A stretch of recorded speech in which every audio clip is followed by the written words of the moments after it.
આત્મીય શ્રોતાજનો નમસ્કાર.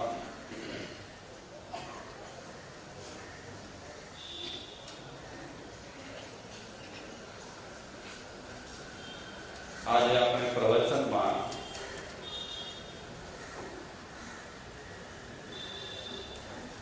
આપણી બદલાઈ રહેલી જીવન શૈલી પર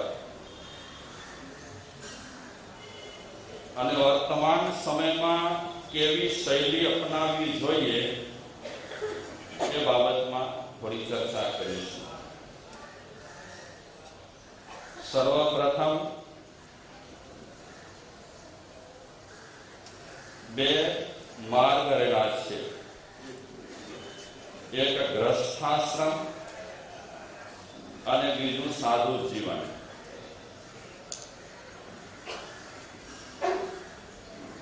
આપને કોઈ પૂછે અવસ્થા કે બે માર્ગમાંથી તમને કઠિન કયો માર્ગ લાગે છે,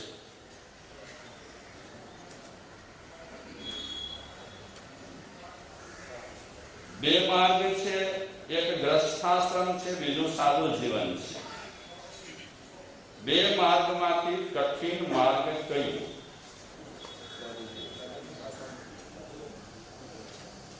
આપ કદાચ એમ કહેશો સાધુ જીવન કઠિન છે, પરંતુ સાધુ જીવન એક માર્ગી છે, વન વે. એમને એક જ ઘોડે ચડવાનું છે. સાધુઓને એક જ ઘોડે ચડવાનું, એટલે ઘોડે અમે ચડવાના નથી. સાધુ જીવન એટલે એક ઘોડે ચડવાનું, આધ્યાત્મિક. જ્યારે ગૃહસ્થને એક ઘોડે ચડવાનું નથી, ગૃહસ્થને બે ચાર ઘોડે ચડવાનું છે.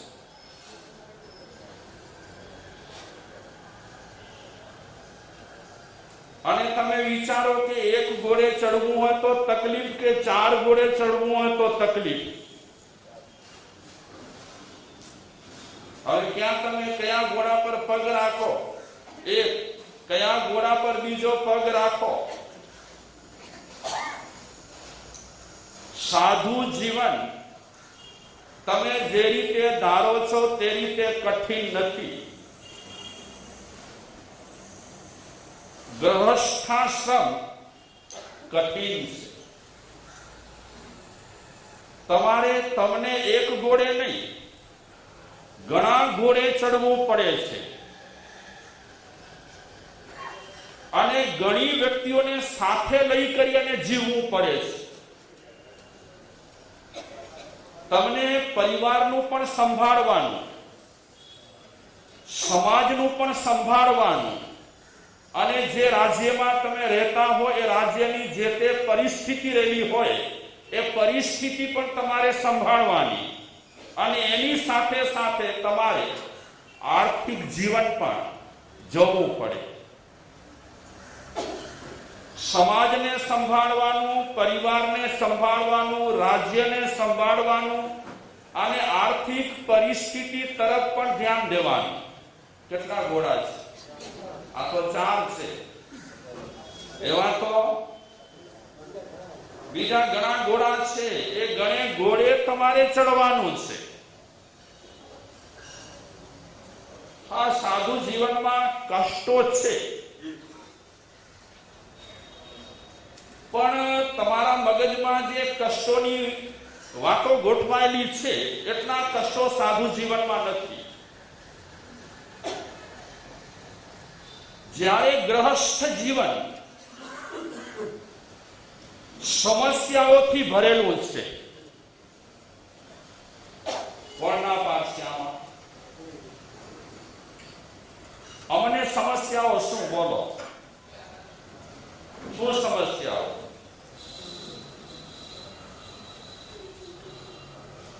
લાગી ભૂખ, ઉઠાવ્યા પાત્રા, પહોંચ્યા કોઈકના ઘરે અને કીધું સૂઝતા છો ધર્મ લાભ. શું તકલીફ? અને ઘરે આવ્યા પછી તમે બદામ પૂરીને, કાજુ કતરીને, ડ્રાયફ્રૂટ વાળી મીઠાઈઓને શું ને શું વરાવો. કોના પંથમાં વધારે સમસ્યાઓ છે? સમસ્યાઓથી જીવન કોનું ભરેલું છે? ગ્રહસ્થ. બહુ સમસ્યાઓ છે. અનેક માર્ગે ચાલતા ચાલતા તમને નિર્ણયો પણ કરવાના છે. તમારા દીકરા દીકરી ઉંમર લાયક થાય એટલે એના પણ ડિસિઝન લેવાના હોય. તમે નાનકડા મકાનમાં કે ફ્લેટમાં રહેતા હો, ગૂંગળામણ થતી હોય, બધા સરખી રીતે તમે રહી ન શકતા હો, બહુ સોળ સાંકળ થતી હોય, એના માટે પણ તમારે પરિસ્થિતિ જોઈ કરી અને ડિસિઝન લેવાના હોય. ઘણી સમસ્યાઓ છે કોના જીવનમાં? ગ્રહસ્થનું જીવન સમસ્યા રૂપ રહેલું છે. જ્યારે સાધુઓનું જીવન, અમને શેની સમસ્યા? શેની સમસ્યા? બોલો વાગે સાડી. સાધુઓને સમસ્યાઓ શેની? મકાન બનાવવાની. શેની સમસ્યાઓ સાધુ જીવનમાં? જ્યાં જઈએ ત્યાં મકાનો, ધર્મસ્થળો, સાધુ સંતોને પ્રાય કરીને વિશાળ મળે. હવે તમે આવ્યા જશો, હવે આખ્યાન પૂરું કરી કે ધર્મ ધ્યાન કરીને પછી આખું મકાન કોનું? પછી ભલે ને હું તું અમે રમ્યા કરીએ. કેવા વિશાળ મકાન મળે. મુંબઈમાં તમે 16 સાંકળમાં રહેતા હો, અન્ય રાજ્યોમાં પણ કઈક લોકો બિચારા 16 સાંકળમાં રહેતા હોય. જ્યારે સાધુઓ માટે વિશાળ સ્થાનો, લીલા લહેર, કોઈ તકલીફ નહીં, ભોજનની તકલીફ નહીં, રાશન લેવાની તકલીફ નહીં. ફરી એક વાત કરું, વિઘ્નોથી ભરેલું જીવન કોનું છે? સમજાય છે? વિઘ્નોથી, સમસ્યાઓથી ભરાયેલું જીવન કોનું છે? ગ્રહસ્થ. બધું સંભાળવું પડે. હવે ઘરમાં કોકે માસખમણ કર્યું, અઠ્યાઈ કરી, અને પહેલી વખત અઠ્યાઈ કરી હોય તો એની ચિંતા. શું કરો ચિંતા? તે સાદી રાખવી પડશે. વચ્ચે વાત કરું, લગભગ 50 થી 60 વર્ષ થયા હશે. કલકત્તામાં પહેલું ચોમાસું જયંત મુનિ મહારાજે કર્યું. હવે એ સમયે ત્યાંની જાહો જલાલી અને ભાવ એટલા ઉત્કૃષ્ટ, ધર્મ ધ્યાન માટે માણસો ઉમટી પડતા, અને એટલી તપસ્યાઓ થતી. એમાં એક ગરીબ બહેન મહારાજશ્રી પાસે આવી કરી અને વાત કરી કે આટલો માહોલ છે, આટલા ભાવ છે બધામાં, મને પણ એકદમ ભાવ ઉભરી રહ્યા છે અને તપ કરવાની ઈચ્છા થાય છે, પણ અચકાવું છું. તો મહારાજશ્રીએ પૂછ્યું, કેમ અચકાવો છો? જેમ બધા કરે છે તેમ તમે પણ કરો. જો શરીર સાથ દેતો હોય, તપ ક્યારે પણ બળાત્કારથી ન કરવો. શરીરમાં પ્રતિકૂળતા લાગે અને રહેવાય જ નહીં તો તમે પ્રેમથી પાલન કરો, કાંઈ દોષ નથી. ખેંચીને કરવાનું નહીં, ઇન્જેક્શન લગાવીને કરવાનું નહીં, સૂતે કરવાનું નહીં. આપણી ધાર્મિક પ્રવૃત્તિ ચાલતી હોય ને તપ હોય તો સારું. તપ ધાર્મિક પ્રવૃત્તિને કારણે શોભે. કોઈ મહાપુરુષોએ એમ નથી કીધું કે તમારે આટલું તપ ફરજિયાત કરવું પડશે. કોઈએ નથી કીધું. ઘણી છૂટછાટ આપી છે કે તમે તપ નથી તપી શકતા, કાંઈ વાંધો નહીં, આ રસ્તો છે, આ રસ્તો છે, આ રસ્તો છે, કોઈ પણ રસ્તો અપનાવો તમે, ક્યાંય આગ્રહ નથી. તો આ મહારાજશ્રીની હું વાત કરું છું. એ મહારાજશ્રીએ બાઈ કે ભાઈ જે હોય તેમને કીધું તમે પ્રેમથી કરો, જે કરવું હોય તપ તે. એમણે એક હૈયાની વાત કરી કે ગુરુદેવ તપ તો કરું, પણ સાંજી દેવડાવવાની અને પ્રભાવના કરવાની મારી હેસિયત નથી, શક્તિ નથી. ગુરુદેવે આ એક વ્યક્તિનો પ્રસંગ નોંધ્યો અને પછી બીજા દિવસે જાહેરમાં હજારોની પબ્લિક વચ્ચે ગુરુદેવે કીધું કે આ જે કેટલીક પ્રણાલિકાઓ આપણે ત્યાં જડ કરી ગઈ છે, એ પ્રણાલિકાઓમાં ફેરફાર કરો. કોઈ માણસને, નાના માણસને, આર્થિક રીતે નબળા માણસને પણ સંકોચ ન થાય તે રીતે તમે માહોલ ઊભું કરો. જે ધુરંધર લોકો રહેલા હતા, જેમની પાસે પૈસા પહોંચતા હતા, એ લોકો તો બધું કરી શકે, પણ નાના માણસો બિચારા ન કરી શકે. તો એમણે એ સમય, કેટલા વર્ષ પહેલા, ક્રાંતિકારી વિચારો પબ્લિક વચ્ચે મૂક્યા. અને આવા વિચારો પબ્લિક વચ્ચે મૂક્યા પછી પબ્લિકમાં સુધારો આવ્યો કે સાચી વાત છે કે દેખાદેખીથી આપણે કરીએ, સ્પર્ધાથી આપણે કરીએ, બિચારા કોઈક નબળા હોય, ન કરી શકતા હોય, એને પણ ફરજિયાત કરવું પડે, આવું વાતાવરણ ઊભું ન કરવું જોઈએ. તો મૂળ મુદ્દા પર આવી જાઓ. સમસ્યાઓ અમારી પાસે જેટલી નથી એનાથી વધારે સમસ્યાઓ, તકલીફો, વિઘ્નો કોના જીવનમાં છે? શું કરે લોકો? વાતો ખબર છે? જુઓ તો ખરા. અઠ્યાઈ કરી, ન સાંજી દેવડાવી, ન પોથી પૂજાવી, ન એક નાનકડી પ્રભાવના પણ કરી. આવું પણ સાંભળવું પડે સમાજમાં, કારણ કે આપણા સમાજનો આ એક માહોલ છે. સુધારા વધારા થાય તો બહુ સારું છે. અને હંમેશા પરિવર્તનનો સ્વાગત કરવાનો, પરિવર્તનની ટીકા ન કરવાની. જેમ જેમ સમય બદલાશે તેમ તેમ પરિવર્તનો આવવાના છે. હું વાત આ કરવા માંગુ છું કે સમસ્યાઓ અનેક પ્રકારની તમારા જીવનમાં છે ને તમને સતાવે છે. એક સમય એવો હતો કે વ્યક્તિઓ એકદમ સરસ શૈલીથી જીવન જીવતા હતા. એમની પદ્ધતિ હતી જીવન જીવવાની.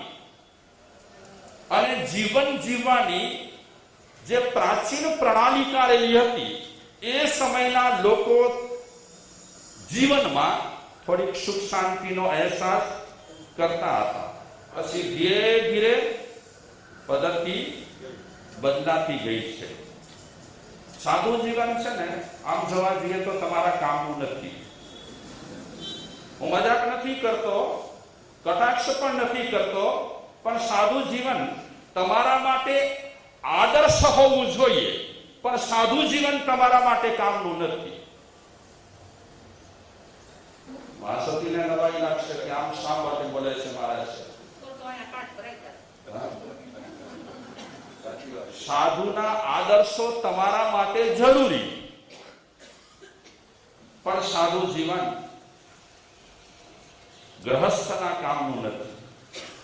હું ચોખવટ કરી દઉં, તમને દીક્ષા લેવી હોય તો કોઈની ના નથી, પણ આજ સુધી આપણે એની જ વાત કરીએ. પબ્લિક તો ઘણી સાંભળી રહી છે.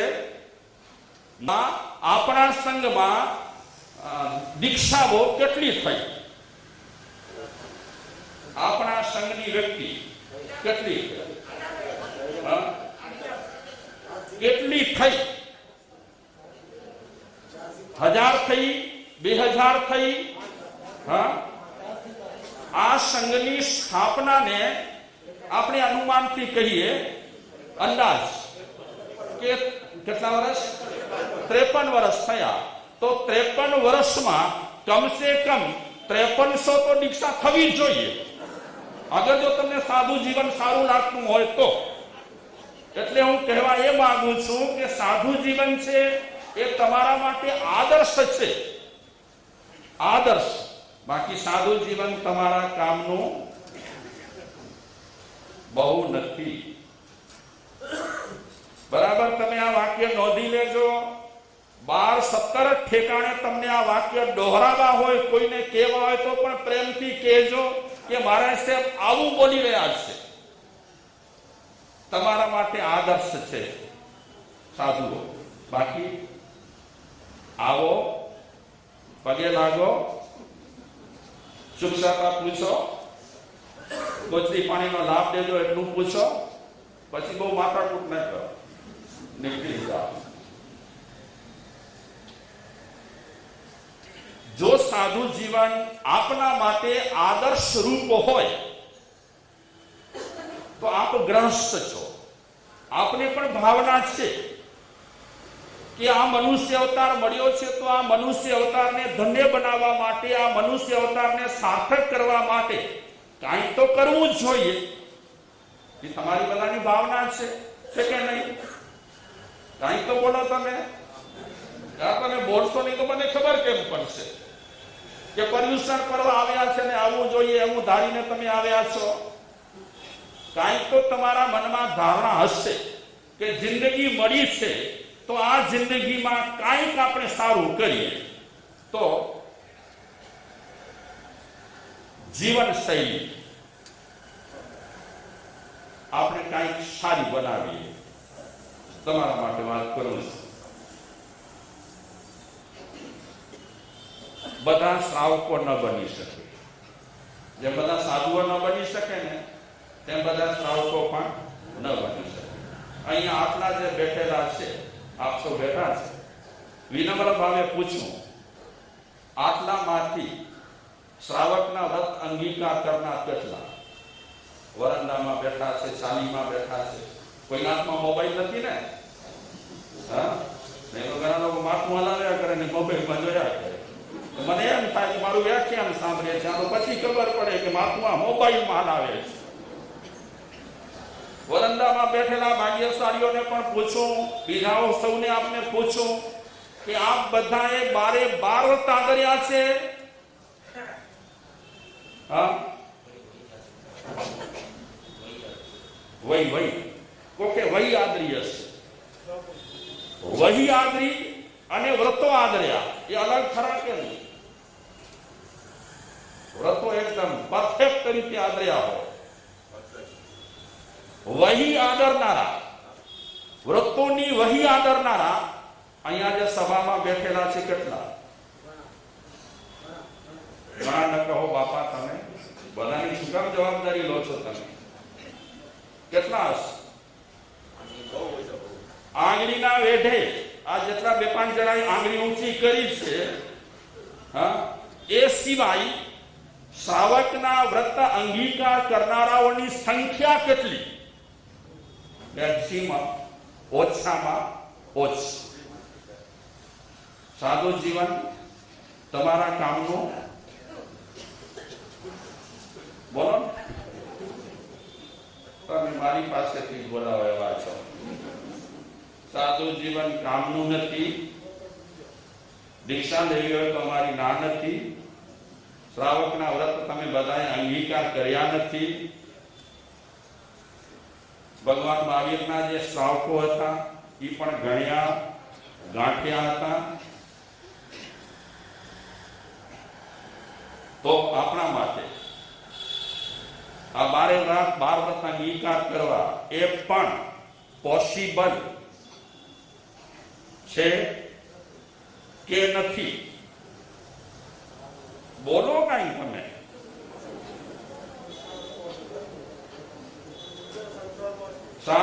સાધુ જીવન સાઈડમાં રાખ્યું, 12 વ્રતોની વાત પણ હવે કોણે કીધું સંસારમાં છીએ? અમે સંસારથી બાકી બાપા, આપણે બધા સંસારમાં છીએ, બધા આપણે સંસારમાં છીએ. શું સંસાર છોડ્યું છે ભાઈ? પછી આપણે સમજીશું એનું. તો આજના સમયમાં તમે પોતે વિચારો કે આપણે કેટલીક પદ્ધતિઓથી કેટલા દૂર છીએ. તો આજના કાળમાં કાંઈ જીવન શૈલી